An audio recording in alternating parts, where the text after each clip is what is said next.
Bonjour ou bonsoir chers auditeurs et chères auditrices de notre web radio R212. Aujourd'hui, nous avons l'honneur de partager avec vous une réflexion captivante de Sophia El Kansae Bentami, en sa qualité de chroniqueur invité, dans cet article intitulé Quand la zone de confort devient une prison dorée. Voici ce riche entretien en podcast, pour vous. Dans cet entretien exclusif réalisé par l'ODJ.ma, nous avons eu le plaisir de rencontrer Sophia El Kansae Bentami, coach et formatrice d'entreprise, qui nous partage sa vision unique sur la notion de zone de confort et l'importance de la remise en question personnelle. Avec une approche à la fois pragmatique et inspirante, elle explore comment cette fameuse zone, perçue comme un espace de sécurité, peut devenir une source d'inconfort entravant notre évolution. Elle nous invite à réfléchir sur les mécanismes de résistance au changement et à découvrir comment mieux communiquer avec soi-même pour mieux vivre et se réinventer. Un dialogue enrichissant qui met en lumière des stratégies pour sortir de l'immobilisme et embrasser le renouveau. Voilà 5 questions à Madame Sophia El Kansae Bentami. Comment pouvez-vous, Madame, décrire cette fameuse zone de confort dont tout le monde parle?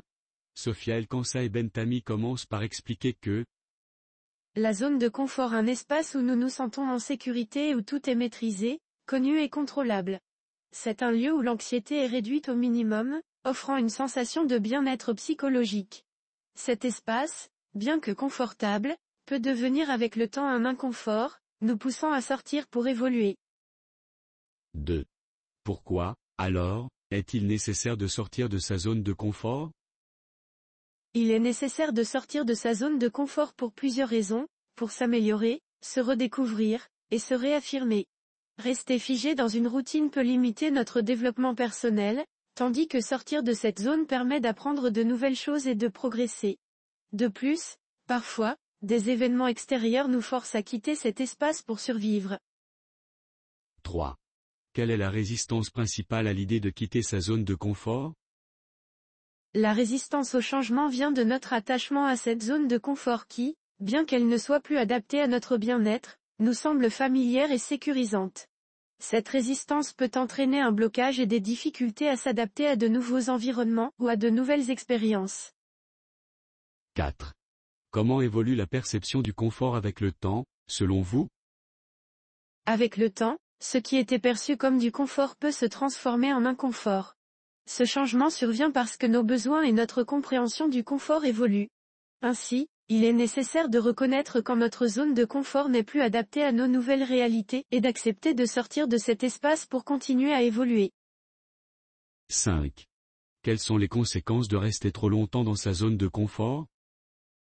Rester trop longtemps dans sa zone de confort sans se renouveler ou se redécouvrir peut conduire à une stagnation, voire à une dégradation.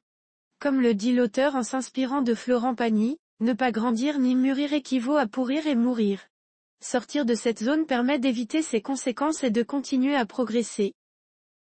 Nous tenons à exprimer nos sincères remerciements à Sophia El Kansae Bentami pour ce précieux échange qui nous a offert une perspective éclairante sur l'importance de sortir de sa zone de confort pour mieux évoluer, tant sur le plan personnel que professionnel.